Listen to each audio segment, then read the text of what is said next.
everyone, I'm James. Welcome back to Motion RC, and today we're doing an overview on the Type 99 Chinese RC tank from Heng Long. This is 16th scale, and coming out of the box looks absolutely fantastic. Tons of functionality for all these Heng Long tanks, and this is one of the largest in the Heng Long lineup. Again, the real life tank is also large, sort of like the M1 Abrams. It's one of the bigger tanks. The T-99 was like the first third generation tank for the Chinese, and I think it was developed around the late 80s.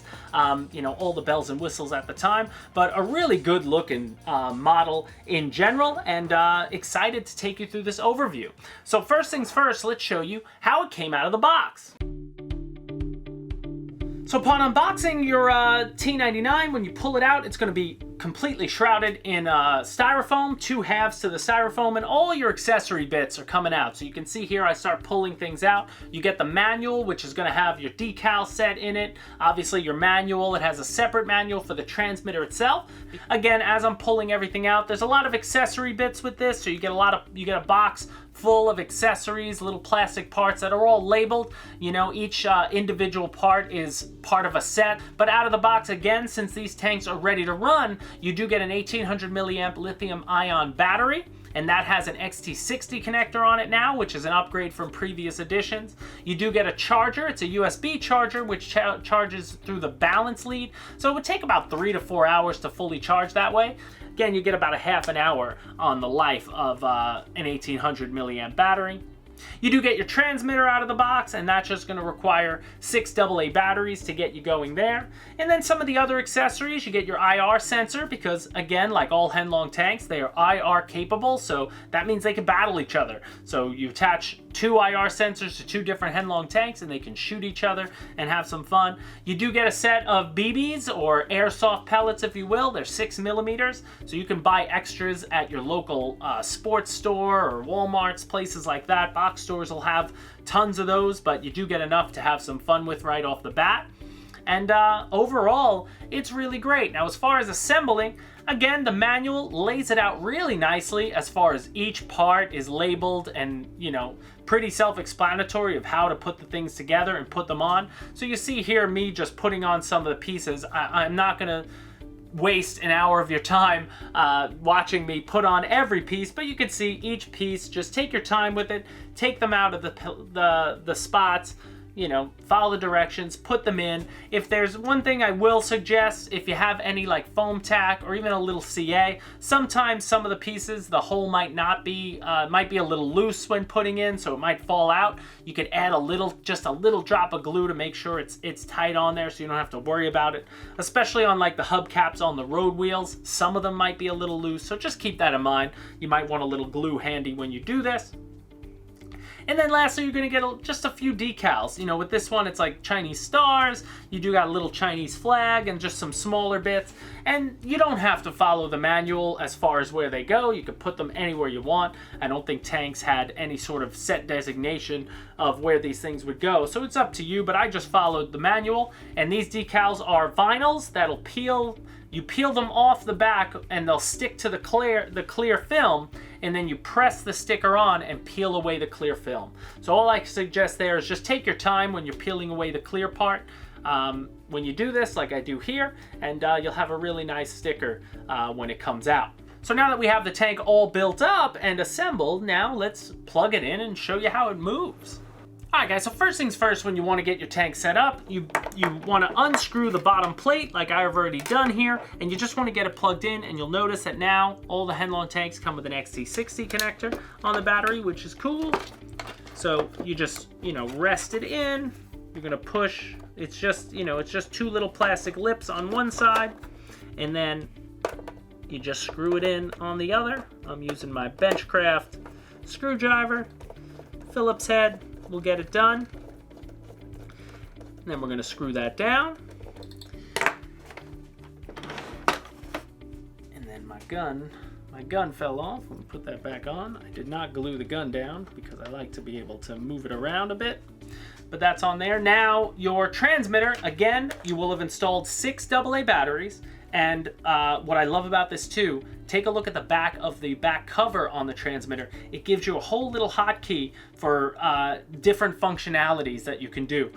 With all these new Heng Long tanks with the TK7, there's a lot of in-depth tuning features that you can get into where you can really, you know, dial down the speed and the turret traverse speed and the barrel movement, the recoil. You can do a lot of that, and there's a hotkey on the back aside from the big section of the manual that goes through it all. So it's nice to have there.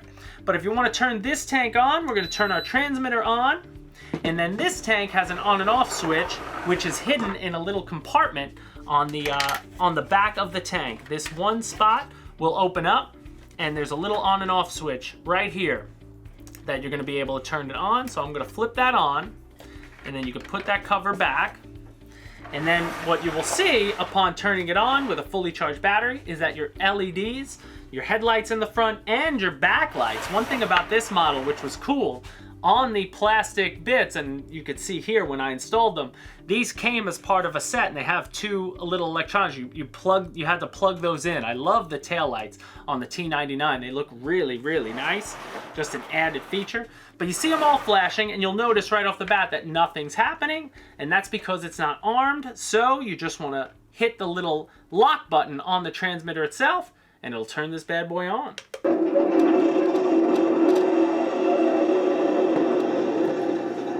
Boom, and it's roaring. I love the sound on these. Let's drive it around.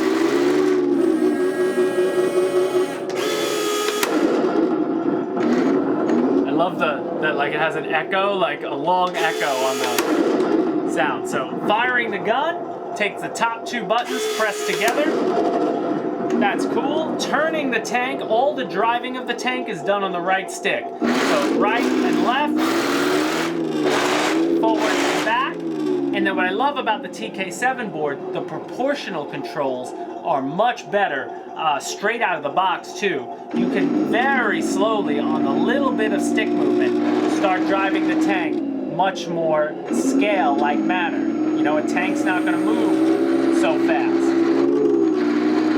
So you can drive it more scale, which is really nice. And that's part of what I love about the new controls. You can really, you know, you can make the stick to the point where if you mash the stick all the way up, it'll still drive really slow. Like, you can limit the full functionality. I just wanted to show you how it is out of the box. There's trim features on here too, but then your left stick, that's gonna do the traversing of the turret itself. It's not full 360, so it'll get to a point, like, actually with this tank, when you take it out of the box, it comes like this to keep the box smaller. They had this turned completely in this direction, so when you first plug it in, you have easier access also to your on and off switch in that way. But you know, you got to plug it in and then bring this all the way to the front if you want to, you know, when you want to do it that way.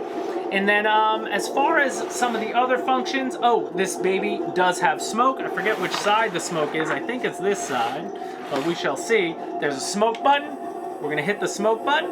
And that's another feature on the TK7s, is that there's a new smoke system in all the Heng Long tanks. It used to be a pumper system, and sometimes that could get flooded, or it was a little more mechanical and it could break over time. But this is like a new vaporizer, and the smoke comes out way more powerful, and it comes out a lot quicker than it used to. So if I turn the smoke off, you see it'll just stop.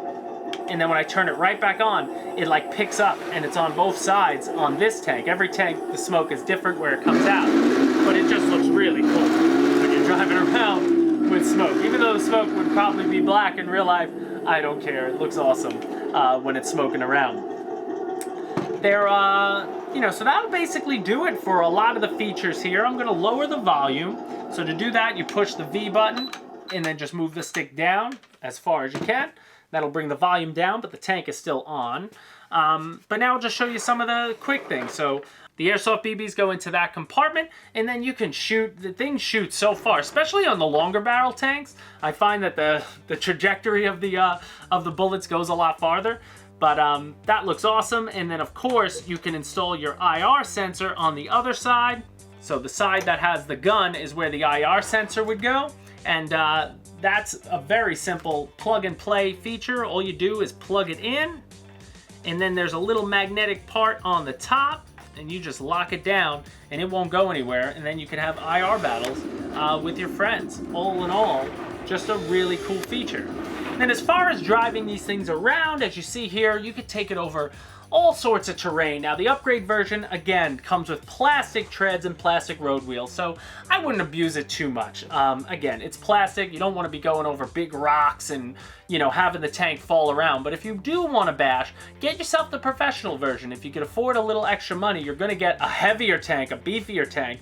The whole top and all the functionality is the same, except you get all metal tracks, all metal road wheels, and it'll be a lot better for performing on, you know, big gravel and things like that. But overall, it just looks really cool, and it's a lot of fun. Especially, I do like myself the bigger tanks like this. The T-99, the M1 Abrams, they're more compatible, and overall, just, you know, an enjoyable aspect to the hobby. It's a fun tank to have. So guys, if you have any more questions for me about this tank or any others, drop them in the comment section down below. I want to also say, in the description, not only will you get links to both versions of the tank itself, we'll also have a link to the Hobby Squawk forums. The tank section of our Hobby Squawk forum has grown into one of the largest sections on the site itself. There's a lot of tankers have found that, where tankers are getting together talking about modifications, customizations, weathering details, you name it. You know, it's a whole RC community out there of tankers, and we love to see it. And we're happy to that they found Hobby Squawk to be able to do that on. So you can ask those guys a lot of questions. And as always, guys, hit the like button if you like this kind of content. Whether you drive them as an RC tank or just leave them as display, they look fantastic. They work really well. And they're sold by Motion RC, so we love them for that. So there you have it, guys. That'll do it for the T-99. Check out all our other tank videos at Motion RC's YouTube channel. And as always, we'll see you on the next one. Bye, guys.